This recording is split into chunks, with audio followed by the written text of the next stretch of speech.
Hi all. Today we are going to discuss about Geoffrey Chaucer. The main points about him. First English modern poet, first national poet, humanist, and novelist in verse. We can see there is a bridge between medievalism and modernism. He is also known as morning star of Renaissance. Then he was influenced by the writings of Dante, Boccaccio, and Petrarch. Next point about him, George Budenham identified Chaucer as the father of English literary canon. He lived during the reign of Edward III, Richard II, and Henry IV. Dryden opined about him, here is God's plenty. Next point, Hazlitt made a distinction between Chaucer and Spenser. Arnold opined about Chaucer, his poetry is lacking in high and excellent seriousness. His patron is John of Gaunt, wife is Philippa Ruth. His wife, Philippa Ruth, is the sister of the mistress of John of Gaunt. Then, Chaucerian stanza, 7 line stanza in iambic pentameter, and it is used in Troilus and Cresside, the Parliament of Fools, and the Canterbury Tales. Shakespeare adopted it in his Rape of Lucrece. He is the first who was buried in the Poets' Corner of Westminster Abbey. Next point about his masterpiece work, The Canterbury Tales. It is set during the time of a pilgrimage made to the shrine of Thomas Becket at Canterbury, Kent, England. The pilgrims who travel together stay at the Tabard in Southwark, where the host Harry Bailey suggests that each of them, one of whom is Chaucer, tell 4 stories to entertain the group, 2 on the way out to the shrine and 2 on the way back. William Caxton published the Canterbury Tales. In prologue to the Canterbury Tales, Chaucer describes about all pilgrims in detail. It was written in vernacular and was later paraphrased. Total 29 pilgrims plus Chaucer plus Harry Bailey, the innkeeper. His original plan was to provide 120 tales, that is 30 into 4. Instead, we have only 21 complete and 3 unfinished tales. We will details of each pilgrim can be seen. Metrical form is iambic pentameter. Tales in prose, 2 in number. That means 2 tales in prose. That is the Parson's Tale and the Tale of Melibea. These two are the tales in prose. Many characters can be seen in Canterbury Tales. All the characters are arranged based on the top of the social hierarchy. So, the first character, the knight. He is the idealized portrait, first of the pilgrims to be introduced. He is so virtuous, worth, and brave. Great warrior, travelled far and wide, and had fought in Lithuania, Alexandria, Russia, Grenada, and several other places. He is so generous and modest, loves chivalry, truth, and courtesy. He came for the pilgrimage directly from the battlefield. He appears in armor. He is the member of household group widely traveled. That's about the knight. According to social hierarchy, the knight comes first. Second order, based on the hierarchical order, squire. That is, knight son of just 20, with curly hair and an average height, young man of great agility and great strength, good record of fighting, indeed a great lover, very lovable youth. Garments were embroidered with flowers. He was a flute player. He is described as the fresh as the mouth of May. He sings and composes songs, dances, and writes well. Courteous, modest, fought battle to win, lady loves. Next person, Yeoman. meant a servant or attendant. Knight's attendant wore a coat and a hood of green. He carried a bow and sheaf of sharp arrows fitted with peacock feathers under his pouch.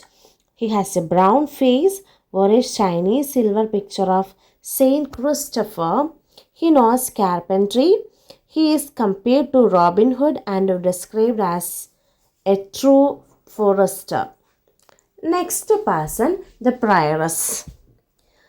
Prioress' name is Eglantine, first ecclesiastical character in the Canterbury Tales. Secretly amorous, smiles amiably, sings her service in a fashionable nasal tone, fine turban manners, usually wore a rosary and brooch with inscription A. Armand vincit omnia. Love conquers all. Well shaped nose and eyes, grey like glass, tender hearted, would weep at the sight of a dead mouse. She loved her small pet dogs more than human beings. These are the characters can be seen in the first part: Knight, Squire, Yeoman, the Prioress. The fifth character is the monk. Loves hunting, full-blooded horses, good food and fine clothes, many horses inside his stable, pleasure-loving character and scorner of books, fat. He spent time in eating, drinking and merrymaking, wears fur-lined sleeves, called pins and love not, disregarded rules of Saint Maurice and Saint Benedict.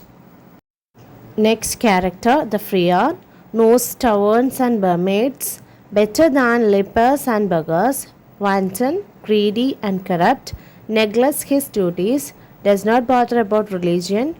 He is very fond of singing, merrymaking, drinking, etc. Builds relation with the wealthy Franklin, seduces women, sets an easy solution for apology, takes bribes.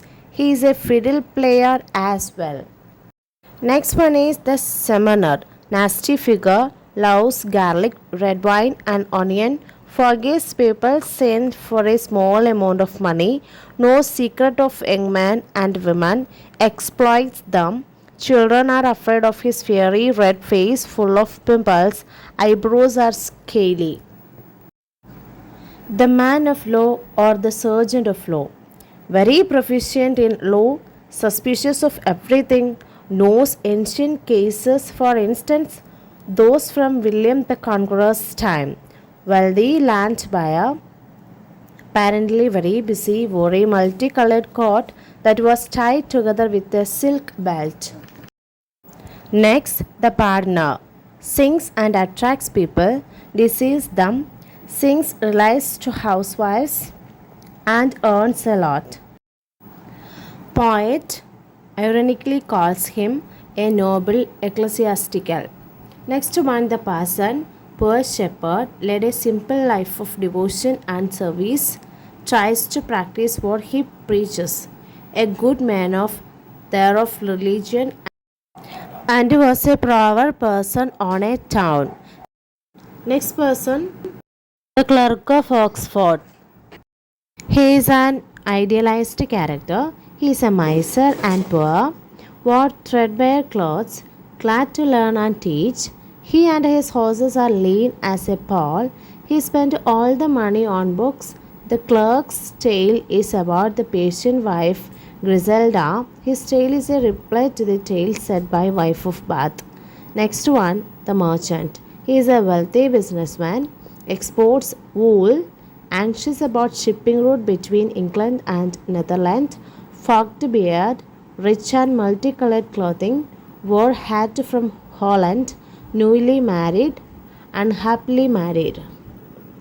Franklin, companion of the sergeant of law, sheriff, and legal auditor, believed in European philosophy, has a white beard like a daisy, eats according to the season, as a hospitable as Saint Julian. He loves pleasure and hence called own of Epicurus. Guildsmen include haberdasher, carpenter, weaver, dyer, tapestry maker. Their wives want to be called madams. The guardsmen are accompanied by a cook named Roger. Roger has an ulcer on his cheek. Next character, the miller. Name of the miller is Robin. He is very short, stout with big bones and muscles, black and wide nostrils, mouth as big as a furnace, wart on the tip of his thick nose with a tuft of red hair on it, like the bristles in a sow's ear. Next, wife of Bath, 5 times married in the church, gap toothed and deaf in 1 ear, expert in cloth making and embroidery. Next one, the plowman. The plowman is Parson's brother, was a simple short, sincere, humble and good at his work. Donated good portion of his incomes as tithes to the church. Next character, the host, guide to the pilgrims, very impressive, bold and wise character. Next, reeve, good in carpentry, head is shaven like that of a monk. His name is Oswald. The last one is the doctor of physic, learned in medicine and astronomy, little knowledge of Bible, loves gold and saves gold, eats a simple, moderate and healthy diet. These are the main characters in this Canterbury Tales. Thank you for watching. Thank you very much.